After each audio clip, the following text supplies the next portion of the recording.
must be on.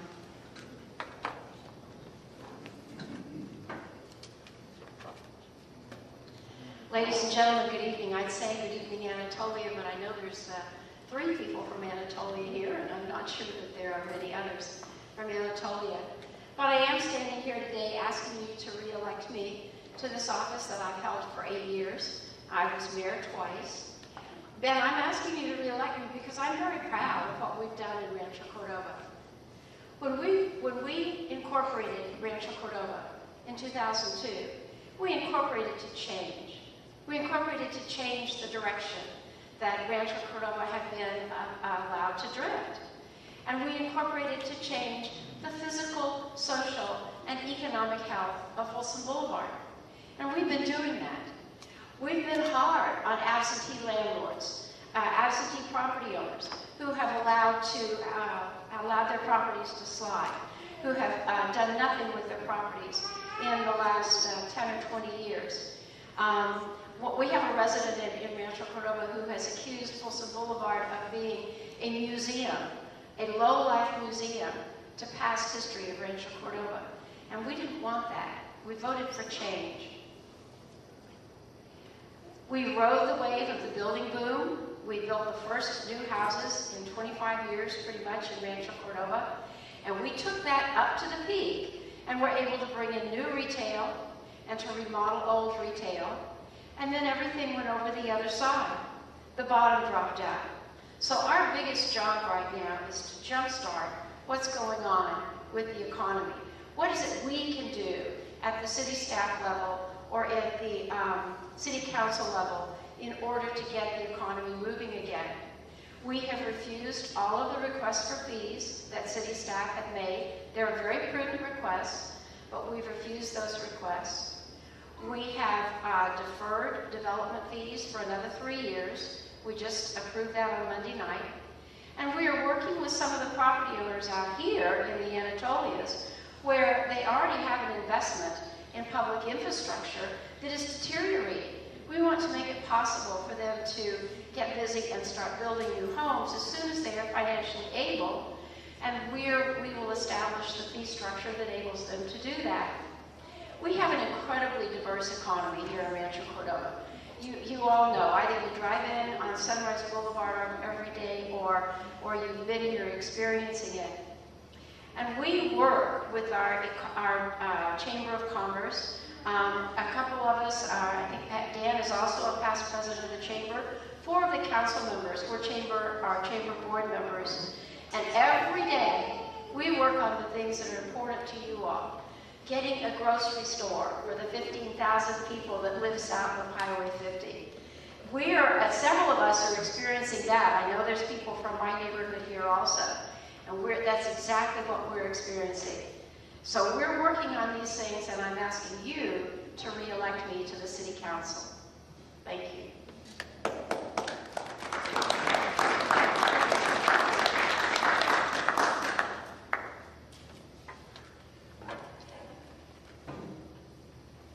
There can be very little doubt that cityhood was a great thing for Rancho Cordova. We've been able to make a lot of what we've been able to do in the past several years. We definitely needed to incorporate, to bring this city together, to protect ourselves and to be able to continue growth, job production, and just to make this place a much better place to live. And we've done a lot of good things, and we've come a long way.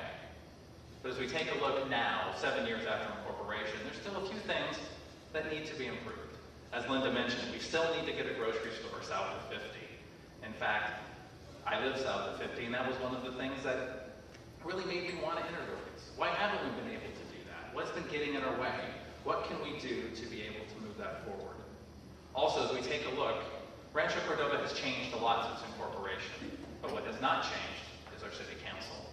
We have new challenges. We have new environments. We have new things that we have to deal with.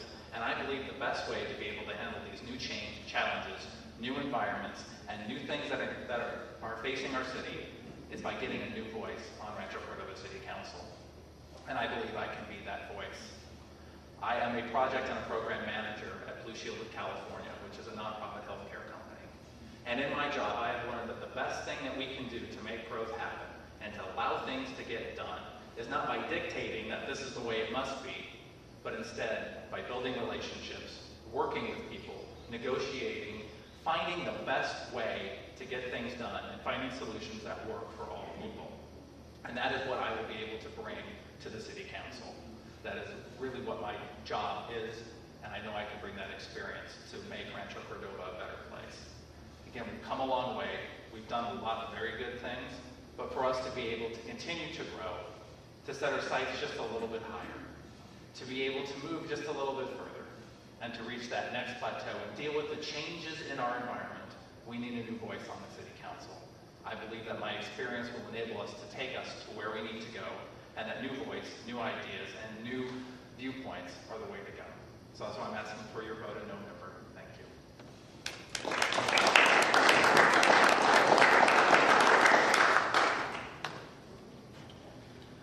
Good evening, I'm Dan Scoglin. I'm a 35-year member of Rancho Cordova. I've been here that long. In 2004, I answered the call of the city to replace our fallen mayor, Dave Roberts. And I was unanimous by the council members, and I've been on the council for 6 years now, and it's been a very interesting ride to be on. The growth has been incredible. The nuance of building the city is quite incredible, too. It's been an honor and privilege to serve, and I was mayor of the city last year, which is really an experience in itself. Only a couple of people have shared, so. The mayor of a new city is quite an interesting name to tout when you're out somewhere else, and people say, how do you keep things like that together? How do you build the city? So, we've done a lot of things, and I'm running on the record we've established from our accomplishments. We've invested over $2.2 billion in private investment in the city of Rancho Cordova. And I think that's quite an accomplishment for 7 years. We're bringing state and federal taxes back here. We know how to lobby now. We know how to basically lobby our 2 congressional districts, which are very, very happy to have. We've been fixing local roads like Coloma Road and Folsom Boulevard and Matherfield Road. That's major things we've done.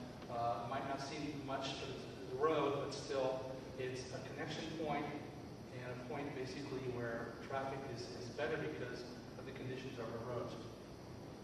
We're extending International Drive Bridge across Folsom South Canal. We've accumulated that funds with local regional taxes, federal money we've basically gotten from Mr. Lundgren, and regional money from SACOG and other various sources. So.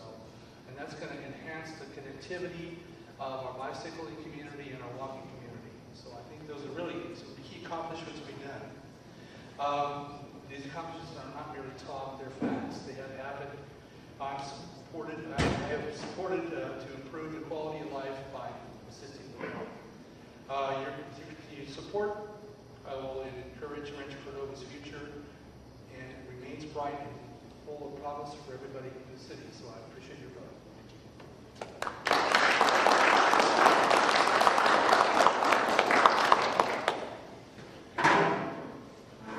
Good evening. My name is Paul Tassinari. For those who do not know me, I've been here for over 40 years in Rancho Cordova. I definitely want to see the change in Rancho much better than what it is today. We're talking about building 11,000 new homes down the road. We're talking about how we have Anatolia already built, plus the vacancies of the homes that are still not here. We're not going to be able to get families in these communities until we start building for the families, and that's one of my goals. I'd like to see things for our kids, instead of walking the streets, doing the things that they're doing now versus what we used to do when I was growing up, the support of the community. I definitely plan on listening to what the residents have to say. Listening to what they have to say now, they're looking for a change, and I'm asking for that change by voting for myself. Thank you.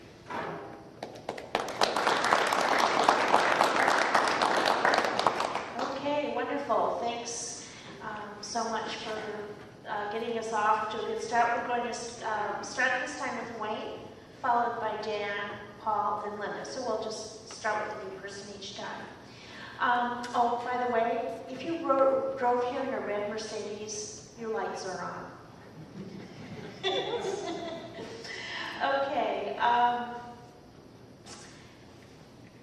Our teens don't have anything to do. What or can the city be doing to provide more healthy alternatives than gangs and graffiti?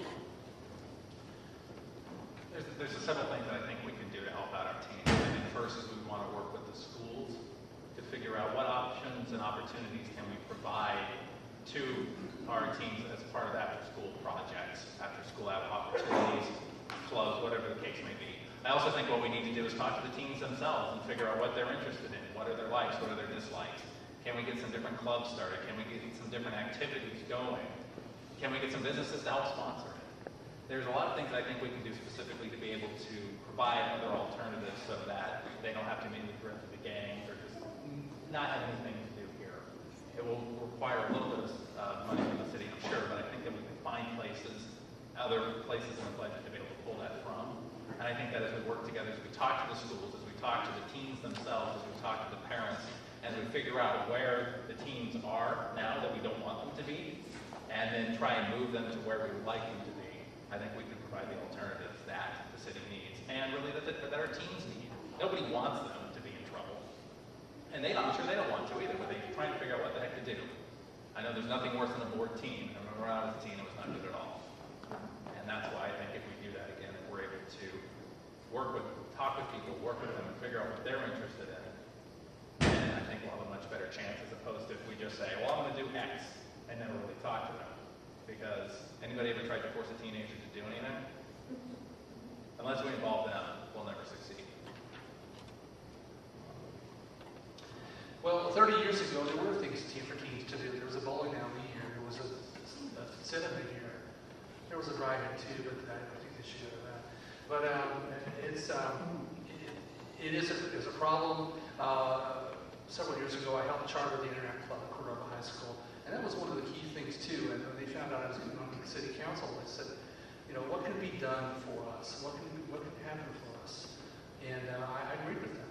There needs to be more activities, more venues for them to go to. If they're athletic, there's a great recreation center right in Mazer. And not only that, but the Cordova Recreation Park District has scholarships during the summer for underprivileged kids to participate in swimming and various types of camps and things like that can be given to them. But the answer, I think, is let's strive for, first of all, maybe have a forum to find out what do they want to do. What do they want to do? Again, there's unfortunate. It's unfortunate that those activity things have gone away, and they at times are bored, I'm sure. But as far as doing anything for them, I think that the Park District has taken over one of the schools that was closed recently, and there might be some activities coming from the Park District soon. But the only thing I can think of other than that is to have a teen council represented and be active at city council level and participate either in a teen center or some type of boys and girls club, things like that, which would at least give activities to them. So.